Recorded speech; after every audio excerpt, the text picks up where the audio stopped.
Before we get into the introduction of our dignitaries this evening, I'd like to present something that is also very dear to me. A presentation of a friend of mine, Mr. R.I.P. SEMPLE, portraying Marcus Garvey. Let's give a big round of applause for R.I.P. SEMPLE. These are the times when we reflect on our history. R.I.P. SEMPLE. It's going to be short, ladies and gentlemen. Nobody else, we have a little program put together.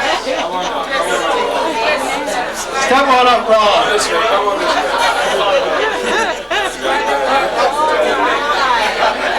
Let's hear it for Ron Bob Summer.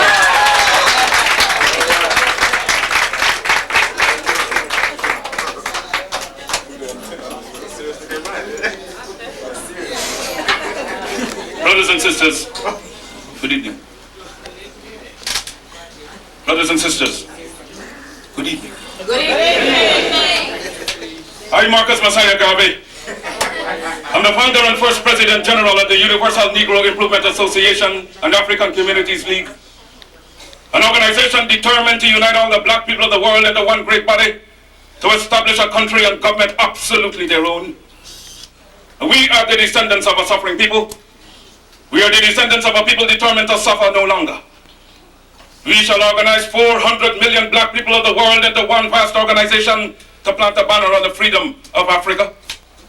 Because whatsoever man has done, man must do. And methinks looking into your eyes, me see men rising up in the cause of African freedom. Yes, I see a Brutus reading in his tent of Philippi, a Richard Coeur de Leon bearing down on the galleons of Spain, a Marshal Joffre marching before the French artillery to win at the Marne everlasting glory for France. In the eyes of some of you women, Monsieur Florence Nightingale rising up to do service, not on the Crimean battlefield, but on the battlefield of Africa, leading hundreds and thousands of Black Cross nurses, followed by legions who have come out to do battle for the great continent of Africa. Yes, I see a Joan of Arc, not a white woman of France, but a black woman of Africa, snatch up the flag of the red, the black, and the green, and set the 400 million men, follow me! Shall we make it? By the Almighty and the eternal heavens, we have pledged to make it. We have prayed to God for succor and for leadership. And He is now our leader. And He has given us a universal vision. A vision that will not limit our possibilities to America. A vision that will not limit our possibilities to the West Indies. But a vision that said there must be a free and redeemed Africa. Because if those who like G.B.T.V believe that the race problem will be solved in America through higher education, they will work between now and eternity and never see the problem solved. Because my work has only just begun. And future generations shall have in their hands the guide by which they shall know the sins of the 20th century. I know you too believe in time. But we shall wait patiently for 200 years if need be to see our enemies through our posterity. Yes, if I die in Atlanta, my work will only not just then begin, but I shall come back to serve you even as I've served before.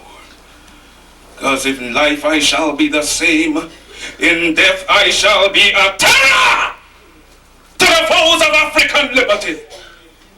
Because if death has power, then count on me to be the real Marcus Garvey I would like to be. Because if I may come as an earthquake or a storm or a plague or a pestilence or as God would have me, then be assured that I shall never desert you and make your enemies triumph over you. Will I not go to hell 1,000,000 times for you? I shall write the history for the millions that are coming, and I shall leave their posterity to reckon with the host for the deeds of their fathers. Yes, you've heard of Johnny Walker Red and Black. Well, he had his adversities, but he's still going strong.